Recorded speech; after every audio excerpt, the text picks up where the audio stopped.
Shalom, bem-vindos a mais um estudo da Torá, apresentado pela congregação Beit Mashiach, sempre indo ao ar após as 19 horas, depois do serviço do Havdalah. Nós vamos tratar de mais um assunto na sequência sobre a carta de Shaul aos Romanos. Hoje nós vamos falar sobre o capítulo 11. Então essa é a oitava parte desta sequência. Vamos então ver o que nós temos para aprender nesta parte que é muito significativa. Então agora, no capítulo 11, Shaul define pontos importantíssimos sobre a teologia messiânica. Pontos que deveriam ser bem compreendidos desde o princípio, mas que sofreram deturpações ao longo do tempo. Já começa esclarecendo sobre a situação de Israel, a despeito de tantos pontos negativos que se possa alegar contra o povo escolhido. Vamos ler no versículo 1 e 2 de Romanos capítulo 11. Diz assim: Pergunto, pois, acaso Deus rejeitou o seu povo? De maneira nenhuma. Eu mesmo sou israelita, descendente de Abraão, da tribo de Benjamim. Deus não rejeitou o seu povo, o qual de antemão conheceu. Ou vocês não sabem como Elias clamou a Deus contra Israel, conforme diz a Escritura? Bem, Shaul, nos capítulos anteriores, lhe vinha apresentando a vulnerabilidade de Israel ao longo do tempo, desde a época da entrega da Torá. Alguns intérpretes menos esclarecidos têm apresentado a descendência de Abraão como um povo duro e resistente à revelação da vontade do Eterno, o que infelizmente não deixa de ter alguma razão, pois até mesmo Estevão fala a respeito disso no livro de Atos, no capítulo 7, 51, quando ele diz: Homens de dura cerviz, incircuncisos de coração e ouvido, vós sempre resistis ao Espírito Santo, assim vós sois como vossos pais. Qual dos profetas não perseguiram vossos pais? Até mataram os que anteriormente anunciaram a vinda do justo, do qual vós agora fostes traidores e homicidas. Vós que recebestes a lei por ordenação dos anjos e não a guardastes. Então, Atos 7, de 51 a 53. Mas a questão é que existiu alguma outra nação que fosse diferente? Até mesmo nos nossos dias, com toda a pregação da verdade que há no mundo, poderíamos indicar alguma nação que não se enquadre como indiferente ao Eterno? Se reconhecemos que todas as nações sempre foram afastadas da verdade da Torá, Israel, como povo, não se distingue dos demais povos. É por isso que Yeshua ordenou, lá em Marcos 16, 15, desta maneira: E disse-lhes: Vão pelo mundo todo e preguem as boas novas a todas as pessoas. Bem, é injusto acusar os judeus de serem mais ímpios do que as outras nações. Apesar de tudo isto, Israel continua sendo alvo da atenção do Eterno devido ao compromisso assumido através das suas promessas. Então ele não rejeitou o povo que ele mesmo elegeu. Caso contrário, não identificaríamos tantos judeus que reconhecem a Yeshua e também já reconheceram como o verdadeiro Messias e Salvador. Nem mesmo Shaul teria sido alcançado pela misericórdia de Deus, e também nenhum dos outros apóstolos o teria conhecido, se fosse assim verdade. Bem, entendo que o Eterno tem um propósito com os hebreus. Shaul comentou sobre a passagem onde o profeta Elias disse sobre Israel o seguinte. Está lá em Romanos 11, 3 a 5. Senhor, mataram os teus profetas e derrubaram os teus altares. Sou o único que sobrou e agora estão procurando matar-me. E qual foi a resposta divina? reservei para mim 7.000 homens que não dobraram os joelhos diante de Baal. Assim, hoje também há um remanescente escolhido pela graça. À primeira vista, Elias chegou a pensar que ele era o único judeu a ser fiel ao Eterno naquele momento.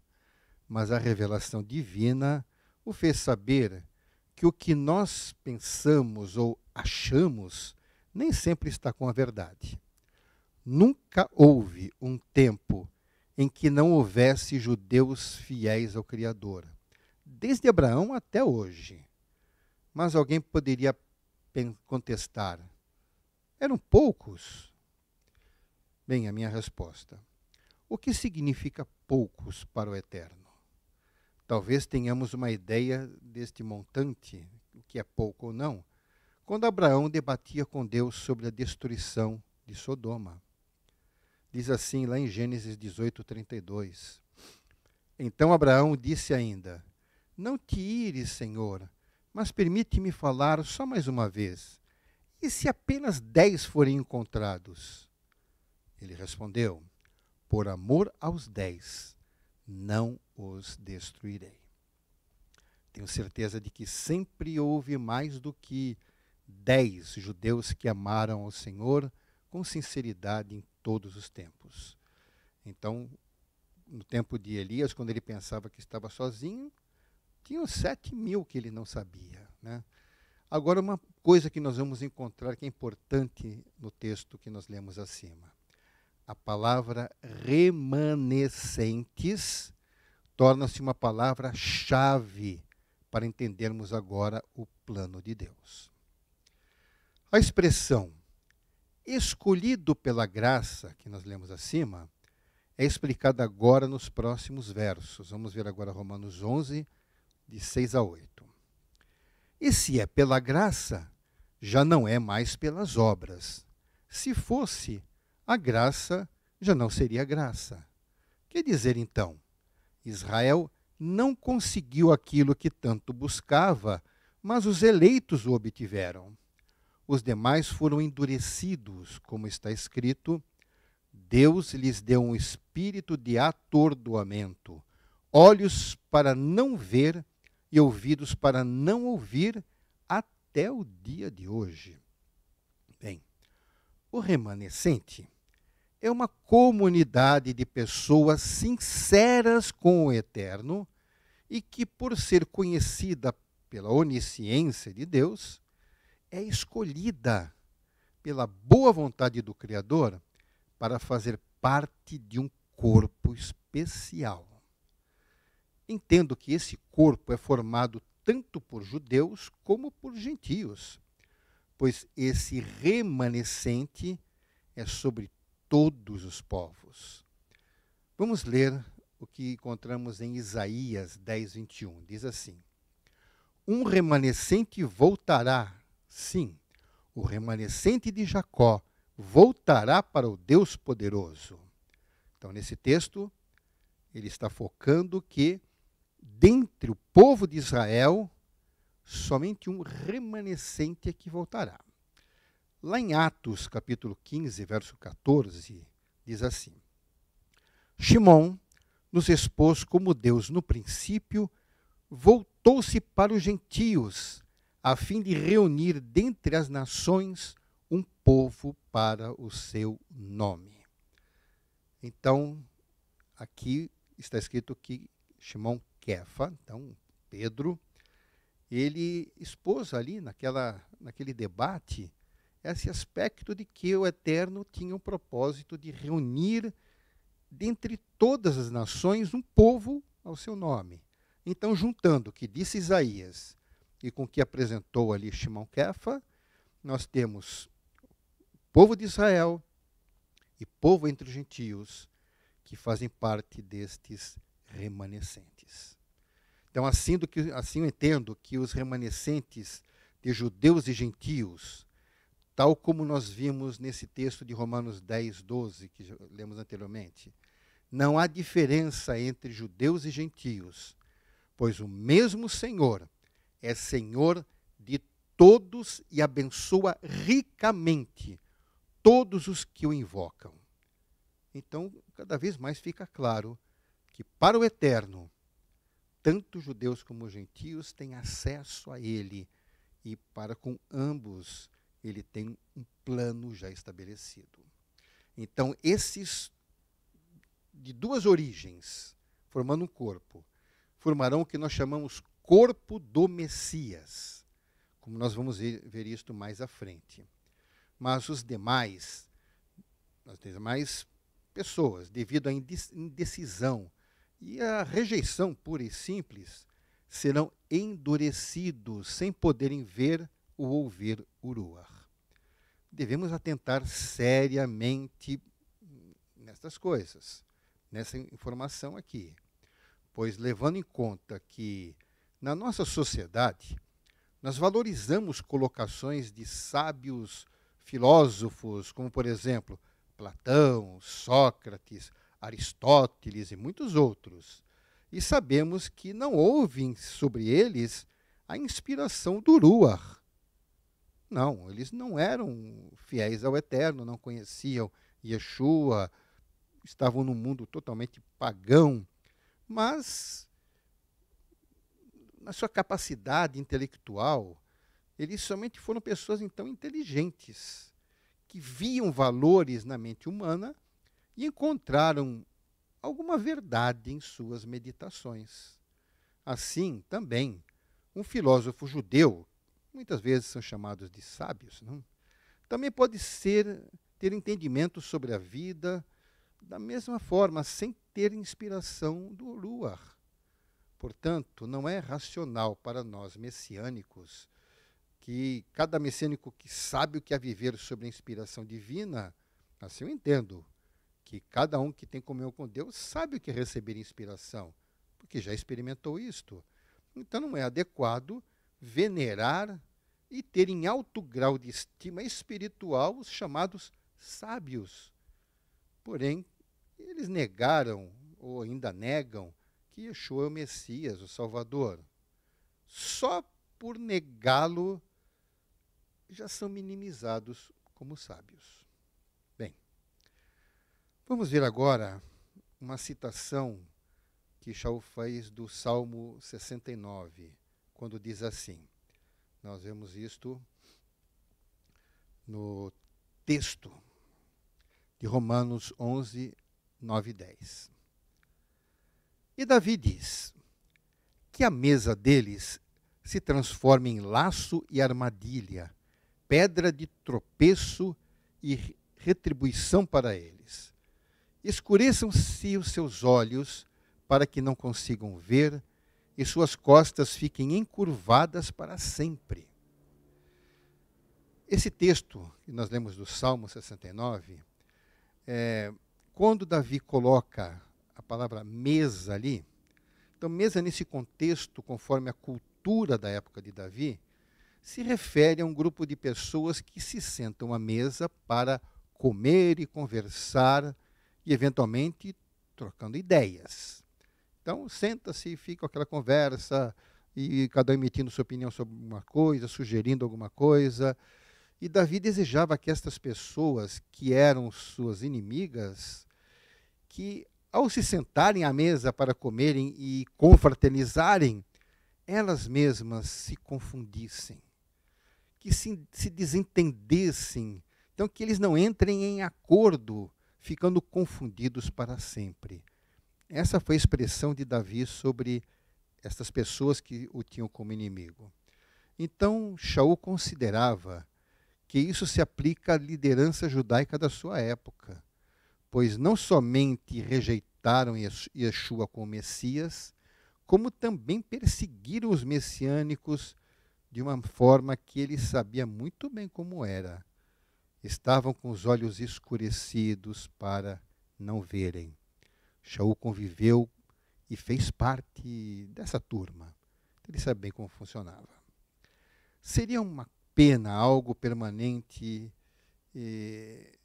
Vamos imaginar, será que essa pena, essa forma de colocação, de estar rejeitado, com o coração endurecido, tudo isto, será que uma pena permanente e definitiva? Shaul responde. Romanos 11, verso 11. Novamente pergunto, acaso tropeçaram para que ficassem caídos? De maneira nenhuma. Ao contrário, por causa da transgressão deles, veio salvação para os gentios, para provocar ciúme em Israel. Vamos analisar bem isso daqui. O projeto do Eterno jamais poderia ter sido idealizado por um homem. Esse plano, nenhum ser humano teria capacidade de imaginar algo semelhante. O plano é tão perfeito que fica difícil ser compreendido sem a revelação divina. Deus já sabia de toda a reação que haveria por parte da elite religiosa, e essa reação fez com que os messiânicos fossem forçados a sair de Jerusalém e levassem as boas novas, então Brit Hadashah, para além das fronteiras da terra de Israel. Lá, os gentios tiveram a oportunidade de conhecer e crer sobre a salvação de Yeshua que estava predita na Torá, o que causou assombro por parte dos próprios messiânicos no começo da sua diáspora.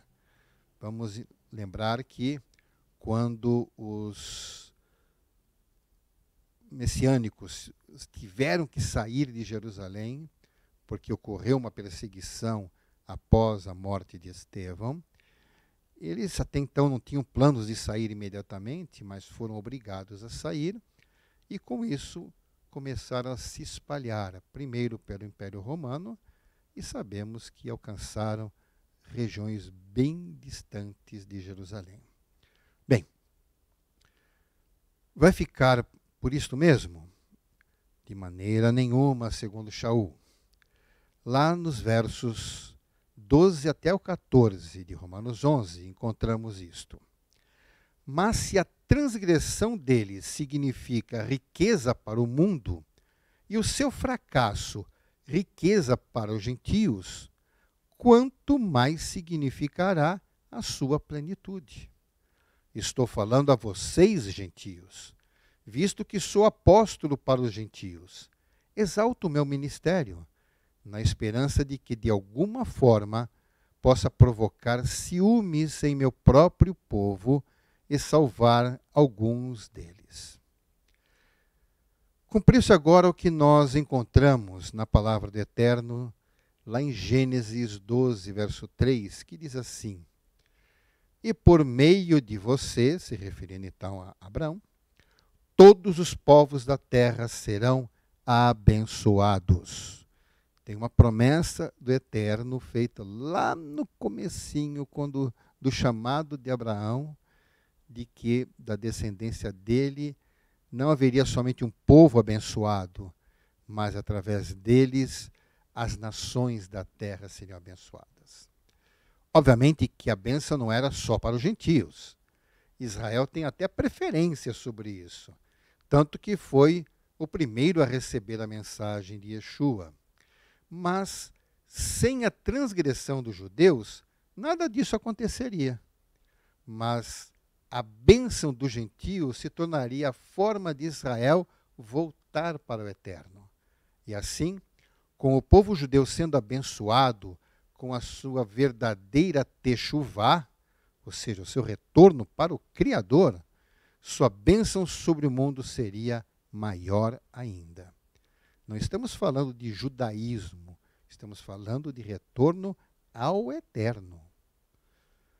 Então, confirmando a ideia, lá em Romanos 11, 15 e 16, Shaul diz assim: pois se a rejeição deles é a reconciliação do mundo, o que será a sua aceitação, senão vida dentre os mortos?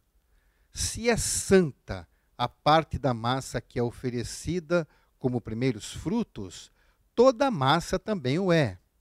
Se a raiz é santa, os ramos também o serão. Shaul avalia a importância de Israel no contexto da divulgação da revelação de Yeshua, se for pela inspiração divina. A compreensão da Torá pela ótica do povo judeu em comunhão com o Eterno será então ímpar. Então, quando os judeus realmente retornarem, vai haver algo muito importante. Disso nós podemos depreender facilmente ao analisarmos o ministério de todos os primeiros enviados por parte de Yeshua. Lembremos que, desde o ministério do tempo de vida de Yeshua, após a sua morte, e quando ele, depois de ressuscitar, chamou os seus discípulos, principalmente os apóstolos, e deu-lhes as últimas instruções, bem, esses primeiros enviados tiveram muita coisa para fazer. Então, todos eles eram judeus. Agora, eles começaram a trabalhar, eles começaram a levar a palavra. Agora, os líderes gentios, visto que não ficou só entre os judeus, mas os gentios começaram a fazer parte desse grupo messiânico, então, a liderança do movimento messiânico, que durante todo o primeiro século estava na mão principalmente dos apóstolos, dos discípulos dos apóstolos, principalmente de origem judaica, com o tempo foi passando, né? Então, foram esses judeus, inclusive, que deixaram a base para o que viria no futuro, né? Esses judeus escreveram toda a literatura da nova aliança. Foram eles que lideraram e pastorearam as primeiras comunidades messiânicas. E somente depois de muito tempo é que as comunidades gentílicas começaram a se tornar autônomas. Com o passar dos anos, a liderança judaica no meio messiânico começou a desaparecer e foi substituída por uma liderança gentílica. Mas essa, agora, ainda que bem instruída na doutrina messiânica, então toda essa comunidade agora tinha tudo em mãos, tinha tudo escrito, e era formada por pessoas, esse que é o problema que aconteceu. Toda essa liderança começou a ser formada por pessoas sem a vivência da cultura judaica, sem a vivência na Torá. Durante muitos séculos, o Eterno usou essas pessoas que eram sinceras, de todo aquele meio haviam muitos que eram sinceros, então o Eterno usou para levar à frente a mensagem de salvação, através do sacrifício de Yeshua, há muitos milhões de pessoas que sem esta mensagem estariam perdidas eternamente. Mesmo que a sua mensagem fosse incompleta em alguns pontos, ela era o suficiente para que multidões encontrassem o caminho para a reconciliação com o Criador e assim pudessem ser declarados filhos de Deus. E isso é real. Então, mesmo que tenha faltado alguma coisa no contexto do ideal, olha, durante tanto tempo, quantos milhões de gentios foram alcançados por essa palavra e que, sinceramente, tiveram seus pecados perdoados, se reconciliaram com o Eterno, foram cheios do Ruach e continuaram essa missão.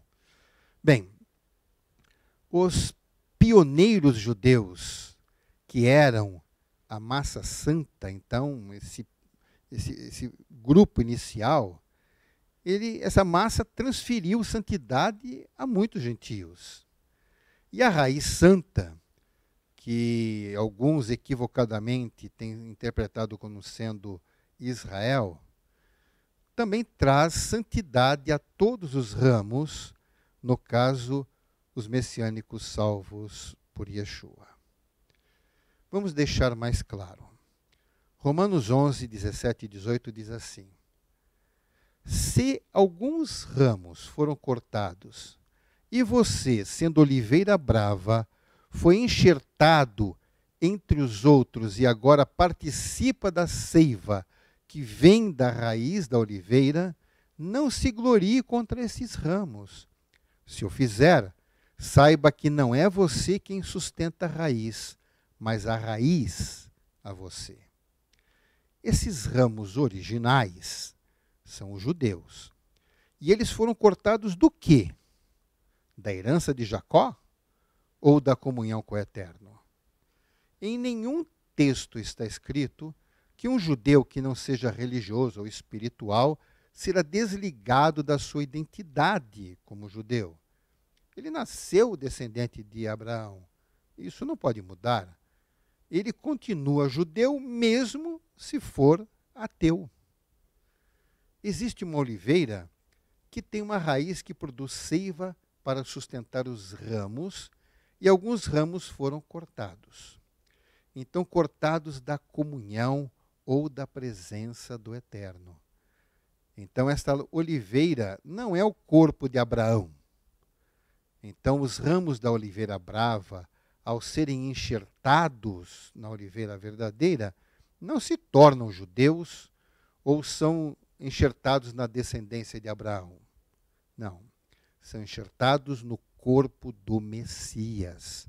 Ou seja, passam a fazer parte do mesmo corpo que os judeus fiéis, né? Os judeus fiéis fazem parte. O corpo da união em vida com o Criador. Eles participam, então, da mesma seiva. Agora, o cérebro não alinhado com o padrão do Eterno questionará, conforme encontramos em Romanos 11, versos 19 a 21.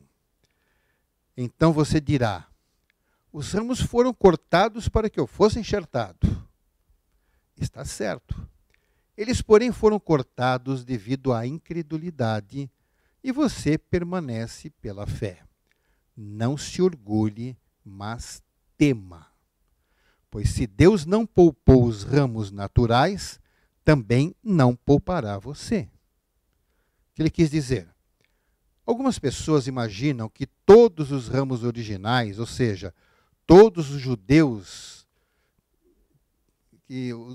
presentes na igreja, foram cortados e os gentios cristãos foram enxertados no seu lugar e arrogantemente dizem, tomamos o lugar dos judeus e eles foram descartados. E isso tem muita gente que ainda acredita nisto. Infelizmente, esse pensamento, ele permeia o meio cristão desde os primeiros séculos da Era Comum. Alguns dos chamados pais da igreja difundiram esse pensamento completamente equivocado. Mas pense no que disse Shaul. Os ramos cortados foram alguns ramos cortados. E os que foram cortados o foram porque eram incrédulos. E que os gentios foram enxertados, por quê?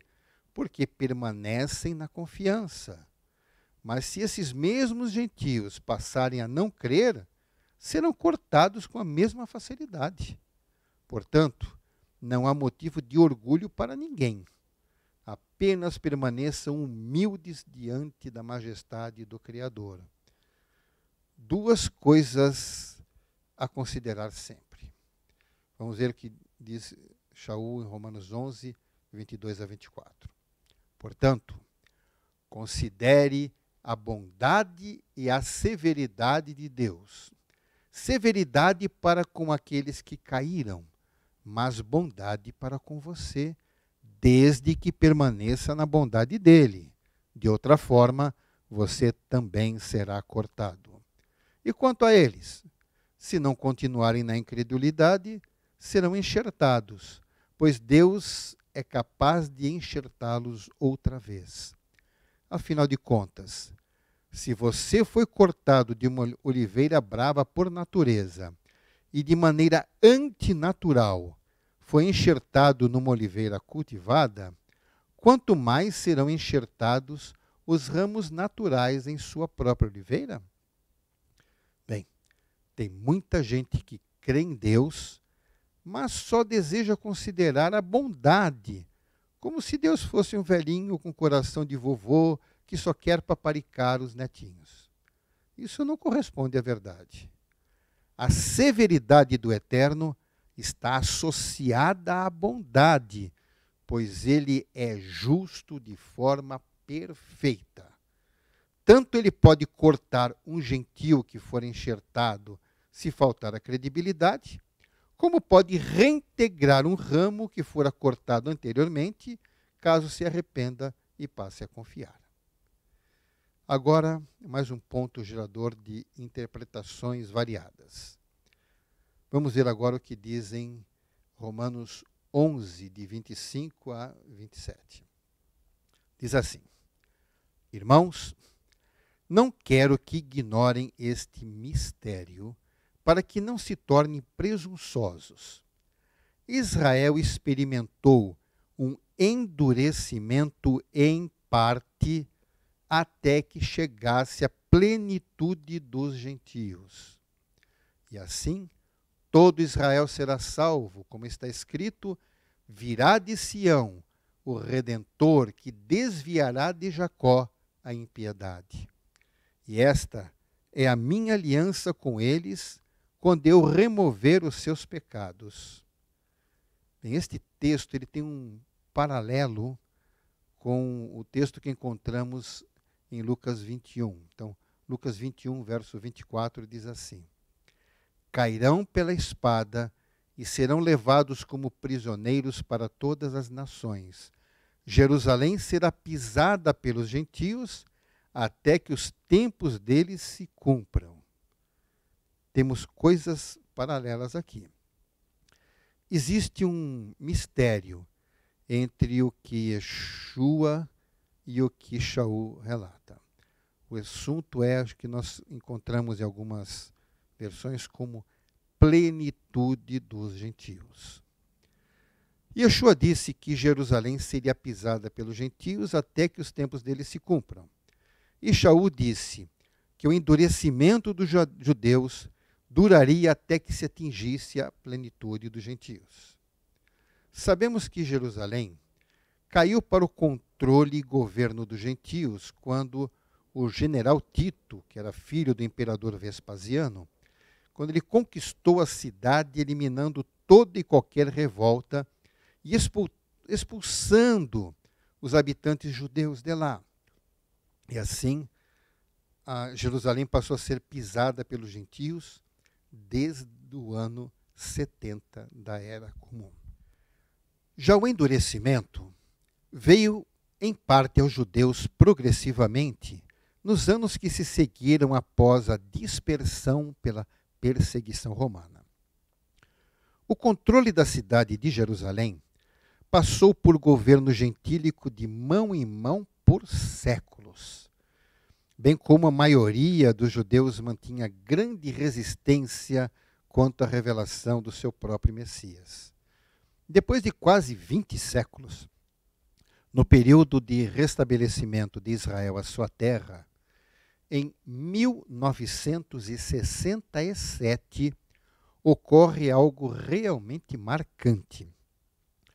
No final da Guerra dos 6 Dias, os soldados paraquedistas judeus libertaram Jerusalém da dominação gentílica, expulsando o exército jordaniano da cidade e, a seguir, empossam o primeiro governante judeu na cidade unificada desde o ano 70.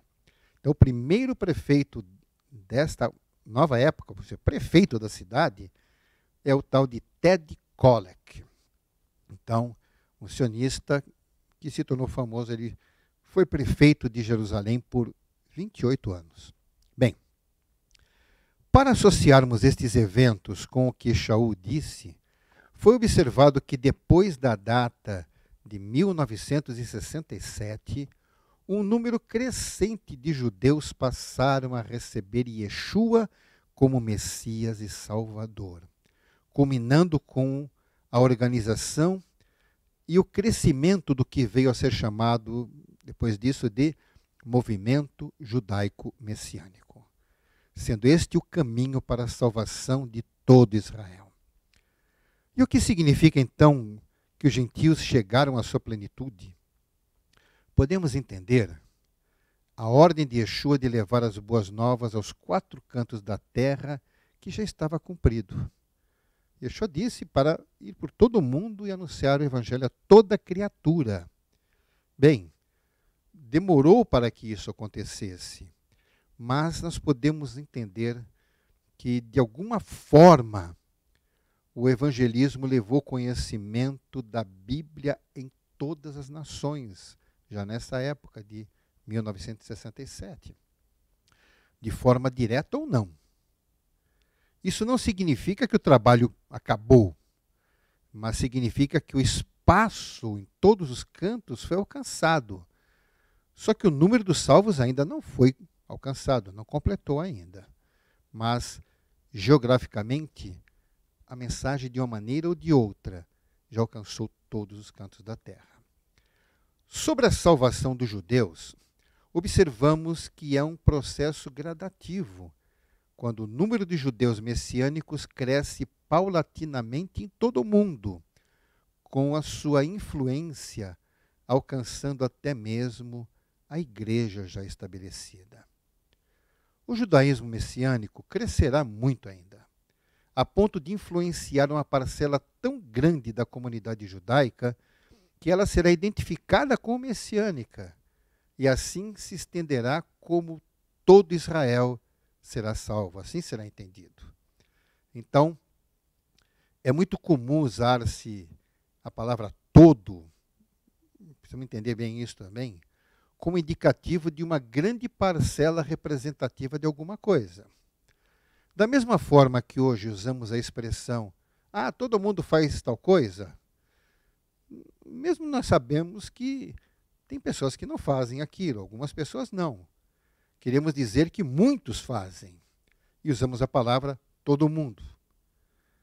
Nos tempos bíblicos também se usava essa forma de dizer, e podemos afirmar que Shaul quis dizer que todos os judeus do povo de Israel redimidos, que tinham que ser alcançados, o foram. Então, todo Israel que tem que ser salvo será. Então, resumindo o tópico, vamos ler Romanos 11, verso 28 ao 32. Quanto ao Evangelho, eles são inimigos por causa de vocês. Mas quanto à eleição, são amados por causa dos patriarcas. Pois os dons e o chamado de Deus são irrevogáveis. Assim como vocês, que antes eram desobedientes a Deus, mas agora receberam misericórdia graças à desobediência deles, assim também agora eles se tornaram desobedientes, a fim de que também recebam agora misericórdia, graças à misericórdia de Deus para com vocês. Pois Deus colocou todos sob a desobediência para exercer misericórdia para com todos. Shaul diz isto aos gentios. Fica esclarecido que os judeus não alcançados pelas boas novas são inimigos, como os gentios não crentes também o são. Mas por causa da escolha de Israel como nação especial, o Eterno terá sempre um propósito e atenção especiais, porque existem promessas a serem cumpridas. Se os gentios, com os seus deuses e idolatrias, puderam receber misericórdia, assim também os judeus, que pela sua desobediência ficaram do outro lado, agora podem experimentar a mesma compaixão. É um plano complexo e estranho à nossa compreensão. Porém, vamos ver aqui o que Shaul disse em Romanos, capítulo 11, versos 33 ao 36. Ó profundidade da riqueza, da sabedoria e do conhecimento de Deus! Quão insondáveis são os seus juízos e inescrutáveis os seus caminhos! Quem conhece a mente do Senhor? Ou quem foi seu conselheiro? Quem primeiro lhe deu para que ele o recompense? Pois dele, por ele e para ele são todas as coisas. A ele seja glória para sempre. Amém. Como Shaul, devemos reconhecer a profundidade dos atributos de Deus e o quanto está fora da nossa capacidade de idealizarmos alguma coisa parecida. Ele é autossuficiente e não precisa de sugestões de ninguém. Ele é Deus. Com isso encerramos este estudo, desejando que o Espírito de Deus possa trazer edificação a todos os irmãos. Shalom e amém.